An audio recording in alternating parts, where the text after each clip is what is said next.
बाबा ने ये बात कह दी थी, ध्यान से सुनेंगे आप, सबके बहुत काम की है। ये मेहनत बाप दादा राजा रानी तैयार करने के लिए करा रहे हैं। जिस दिन राजा रानी तैयार हो जाएंगे, प्रजा तो भागी चली आएगी, उसमें देर ही नहीं लगेगी। अब त्रेता के अंत तक की आबादी 2 करोड़ है देवताओं की। 10 लाख से 2 करोड़ बनने में 2 साल में भी काम हो सकता है। इतनी जबरदस्त स्पीड हो जाएगी सेवाओं की, क्योंकि इस देव देवियां प्रख्यात होंगे, ऑटोमेटिक प्रोसेस चलेगा। राजा तैयार है, उसकी प्रजा भागी आ रही है उसके पीछे पीछे, जो वो कहेंगे वो फॉलो करेंगे। इस देवी प्रत्यक्ष से उसके जितने भी भक्त हैं सब भागे आएंगे, जो वो कहेंगे तुरंत फॉलो करेंगे, देर नहीं लगेगी उनको। तो बहुत बड़ा कार्य अभी बाकी है, लेकिन एक बड़ा कार्य पूर्ण हो गया है, महान आत्माओं को तैयार करने का। लेकिन बाकी भी बड़ा काम है, और हम सब मुरलियों में रोज क्या सुनते हैं, ध्यान दें उस पर। जब तक स्थापना का कार्य पूरा नहीं हुआ तब तक महाभारत लड़ाई लगेगी नहीं। देखो ये बात मैं कभी कभी सोचा करता हूँ, ये बात तो हमने तब भी सुनी थी जब हम कहते थे 76 में विनाश हो जाएगा, और हमें पता था कि अभी तो 10-15 हजार ही ब्राह्मण थे, मुश्किल से 25,000 हुए होंगे 76 तक। तो अभी ये बात हमें ख्याल में नहीं थी कि भगवान ये भी तो बोल रहा है कि स्थापना भी हुई कहाँ है। सूर्यवंश चंद्रवंश कंप्लीट स्थापना हो जाएगी। तो ये बहुत रिवोल्यूशनरी काम कहते हैं इसको, इंग्लिश में रिवोल्यूशनरी, क्रांतिकारी। ये क्रांतिकारी तरीके से बाबा की सेवाएं चलेंगी अब। तो ये नहीं कि ये कोरोना आ गया तो अब सेवा क्या होगी, अब तो पूरा हो गया खेल, ये सब नहीं। अब तो असली खेल शुरू होने वाला है। ये तो बाबा ने समय दिया हम सबको, अनिल, किसके लिए? हमें जगाया उसने, हमें ही नहीं, जो सो गए थे उनको।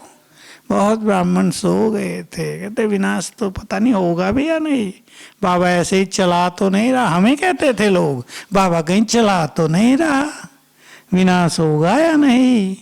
मैंने कहा रात पूरी हो रही, सूरज निकलेगा या नहीं, ये कोई सोचा जाता है क्या? वो तो निकलेगा ही। अभी शाम हो रही है, वो तो ढलेगा ही, रात आएगी।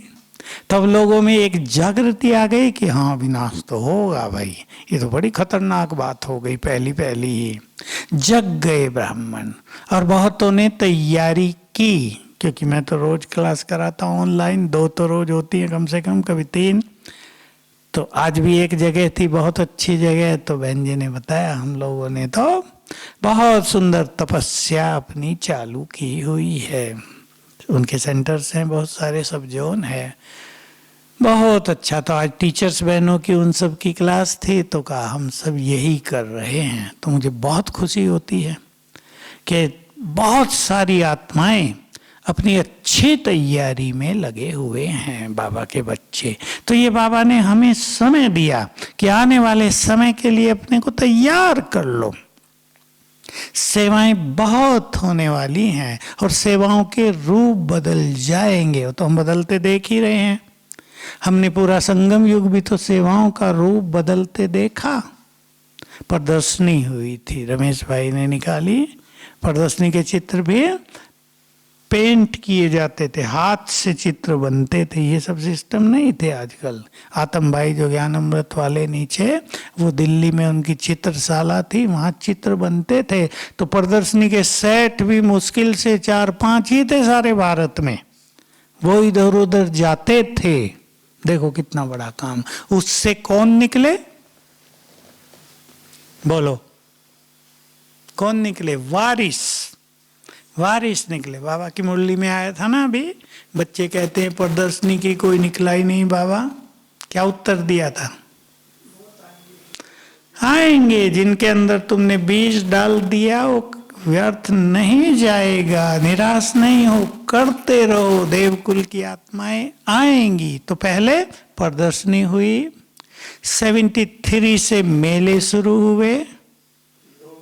हम सोचते थे वाह कितना सुंदर काम हुआ। सबसे पहले मेले में हम भी गए थे दिल्ली करने के लिए, आबू का स्टॉल बनाया था, आबू वाले हम गए थे 5-6 भाई, और हर एक ने एक एक स्टॉल बनाया था अपना।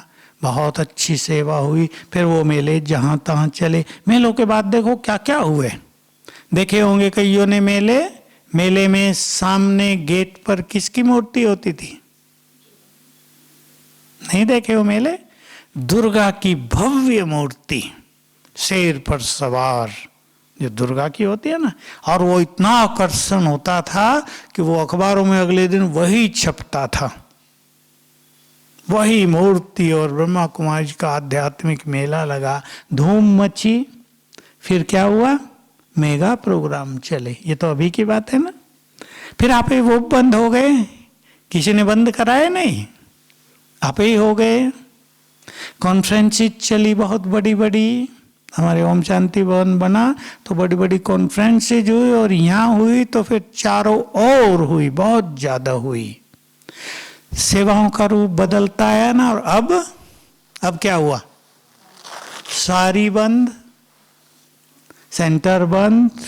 हमारे यहाँ शांतिवन में एक भाई बड़ा हंसता था। पहले कहते थे क्लास में आओ आओ आओ, अब कहते नहीं आओ नहीं आओ, दूर दूर रहो। पहले कहते थे समीप आओ, अब कहते दूर रहो। बड़ा हंसाता इंजीनियर है वो। तो देखो कैसे बदला। ऑनलाइन सेवा शुरू हो गई। अब कुछ और शुरू हो जाएगी। तो बदलता जा रहा है ना। और जो परिवर्तन हो रहा है हम उसे स्वीकार करते जा रहे हैं, उस अनुसार सब अपने को सेट करते जा रहे हैं। 7 डेज कोर्स भी ऑनलाइन हुआ और बहुतों ने किया। कई दिन पहले संख्या वो 60,000 हो गई थी। हम उसके क्वेश्चन आंसर करते हैं। 80 क्वेश्चन आए हुए हैं, 20 का उत्तर दिया है, 20 का और देना, 2 सेशन और लेंगे। तो देखो कितनी बड़ी सेवा हो रही है। बहुत लोग फोन करते हैं, मैं उनसे पूछता हूँ ज्ञान लिया है? कौन सा ज्ञान? पूछते हैं कौन सा ज्ञान? कहा हम तो योग कर रहे हैं, सवेरे उठते हैं, लहसुन प्याज छोड़ दिया है, पवित्रता भी अपना रहे हैं, और ज्ञान कौन सा है? मैं कहा कहाँ से लिया? ऑनलाइन लिया, ये तो ऑनलाइन लिया है, यूट्यूब पे देखा है सब कुछ। तो सेवाओं के रूप बदल गए ना। देखो तो बाबा कहते थे विज्ञान के ये सब साधन स्थापना में काम आएंगे, फिर विनाश में काम आएंगे। तो बहुत बड़ा काम हो रहा है ना। तो अगली सेवा क्या होगी सोच लो। बोलो बाबा राम। साक्षात्कार की सेवा, दृष्टि की सेवा। हमें ये भूलना नहीं है, आने वाले समय में सेवा उनके द्वारा होगी। बोलो, बहनें बताएंगी किनके द्वारा? जो सर्व खजानों से संपन्न होंगे। तो उनकी स्थिति से सेवा होगी ना। उनका एक एक बोल काम करेगा।